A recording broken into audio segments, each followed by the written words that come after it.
Throughout our community, businesses are being subject to cyber attacks daily. Some are being subject to cyber attacks where they seek to steal data, others where they're actually trying to do ransomware, denial of access to data. These are, of course, crippling attacks when they occur. Largely, these are originating from China and Russia. As a community, we need to talk about ways in which we can both defend our infrastructure, defend our community, and defend our businesses. But also, many times, businesses want to know what to do. These are crimes when they occur. They need to know how to access our criminal justice system, both to get information as to what to do and also so that we can prevent these attacks in the future. To have that conversation, the Dayton Development Coalition has convened us as a community. We've brought forward with us representatives from the FBI and the Department of Homeland Security. They're here today to talk to businesses about how they can prepare and what to do if they're subject to an attack. The Dayton Development Coalition is going to continue this process of having this community conversation as we try to protect our community, protect our assets, and ensure that we're prepared for the future. Okay. Jeff Hoagland, Dayton Development Coalition. Could I ask you a quick question? Well, after he tells you why he's doing it. Thank you. I'd like to thank Congressman Turner for bringing, having the conversation with us about bringing the industry, the academia together to talk about such a critical issue of cybersecurity.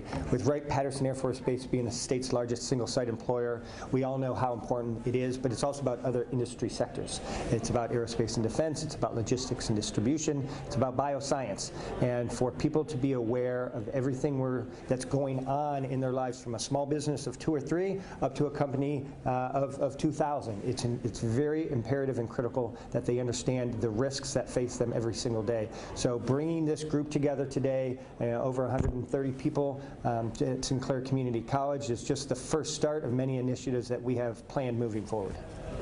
Great. And you can take off to the event, and I'll take their questions, and then unless you want to stay, which is great. Okay, great. Questions? I'll start. So, I mean, there's already been reports, since Russia invaded Ukraine, them flooding Ukrainian websites and computers with malware. And this isn't new. It's been going on for a very long time.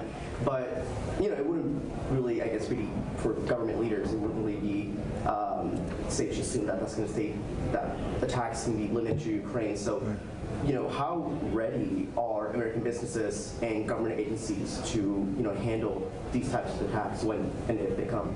That's a great point, and that is that things that happen around the world affect us as people release malware, perhaps even to target an individual or businesses or governments like Ukraine from Russia. They can show up here on your own individual personal equipment in addition to businesses and government equipment that's here. Part of the reason why we are calling this event today is so that we can get businesses directly in touch with both the FBI and the Department of Homeland Security. So one, when we see events like that occurring, when people start getting malware, start feeling the effects of a ransomware attack, they know what door to walk through, so we can collect that data. 2, giving them some information, actual information as to how to defend themselves. And 3, what to do as a community if those attacks should begin. How ready is, our government agencies prepared in the context of Ohio or military agencies, say like Wright-Pat, how are those agencies prepared for these attacks? Cyber attacks are very difficult to defend against because you don't know whatever the new backdoor that they might have, the new technology, new software that they might have. What we need to do is make certain that we're on the front lines of detecting attacks so that we can then decode them, figure out what their vulnerabilities are, and stop them. Cool. You touched on the Ukraine and Russia. Can you just give your general thoughts about the invasion of Russia and where you kind of see things now? Ukrainians are giving us an unbelievable, inspirational view of individuals who are fighting not only for their country but for democracy. We need to be supporting them in every aspect, providing weapons, intelligence that's actionable so that they can defend their country. The administration needs to ban Russian oil. We should not be sending dollars to Russia to help fund this war. I think there's a great deal more that we can be doing both to support the Ukrainians and also to make certain that we're not propping up the Russian economy and their military and Vladimir Putin's scheme to rebuild the Soviet Union. Anything else? Well, I just want to say, I guess, ask if and when, say, business or government agency, I mean, it's been known that a lot of, say, like Russian groups have attacked police departments across the country.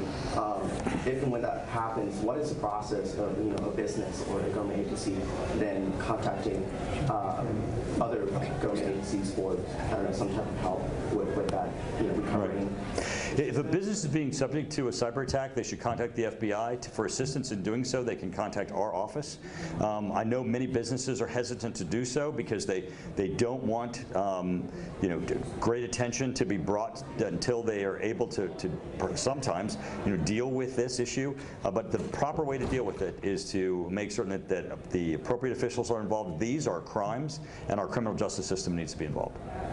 Thanks. All right. Thanks, guys. Appreciate it.